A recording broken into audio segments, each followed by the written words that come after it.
আপনারা যে প্রশ্নটা করছেন যে ধর্মীয় এই ওয়াকফ বিল আনার মধ্য দিয়ে কি বিভাজনের রাজনীতি হচ্ছে না ক্ষমতায়নের রাজনীতি হচ্ছে? আমি মনে করি এই ওয়াকফ বিল আনার মধ্য দিয়ে, ওয়াকফ বোর্ডের উপরে যে বিল, সেই বিল আনার মধ্য দিয়ে মুসলমানদের ক্ষমতায়ন নয়, বরং মুসলমানদের ক্ষমতাকে কেড়ে নেওয়ার একটা আইন তৈরি হচ্ছে। এটা কোনো দরকার ছিল না। ভারতবর্ষের সমস্ত সংখ্যালঘু মানুষদের, সব ধর্মের মানুষদের তাদের নিজ নিজ ধর্মীয় প্রতিষ্ঠানকে রক্ষা করার জন্য সংবিধান অধিকার দিয়েছে। সে হিন্দু হোক, মুসলমান হোক, খ্রিস্টান হোক, যেই হোক না কেন। আমি শুধু ছোট্ট করে বলবো, কারণ এই বিষয়টা অনেক বড়, যে একটা বাইটে এই বিষয়টাকে কভার করা সম্ভব নয়।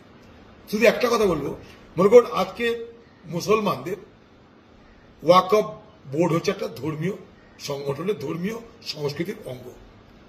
সেইখানটায় যে বোর্ডের মাথায় যারা থাকবে, সেখানটায় বলছে সবাই মুসলমান থাকতে পারবে না, দুটো করে অমুসলমান থাকবে। আমি ছোট করে বলি আপনাদের, মনে করুন ভারতবর্ষের তিরুপতি মন্দির, তিরুপতি মন্দিরের ট্রাস্টে যদি বলা হয় কালকে যে ভাই সব হিন্দু থাকবে না, সেখানে দুটো করে মুসলমান থাকবে, তো মেনে নিবে কি কেউ? বলুন।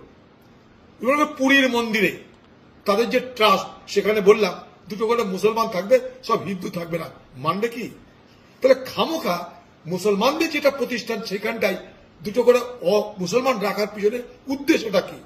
উদ্দেশ্যটা নিশ্চয়ই মুসলমানদের ক্ষমতা আয়ন নয়, মুসলমানদের ক্ষমতা দেওয়া নয়, বরং মুসলমানদের কাছ থেকে ক্ষমতা কেড়ে নেওয়া। এটার মধ্যে দিয়ে কি হবে?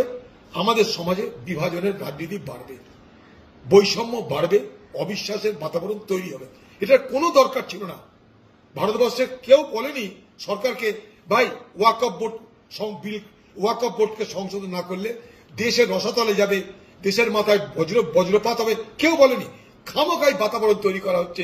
এক একটা ভোট আসবে, তার আগে একটা করে বিভাজনের আইন তৈরি হবে, এইভাবেই দেশের ভালোটা বাঁচছে।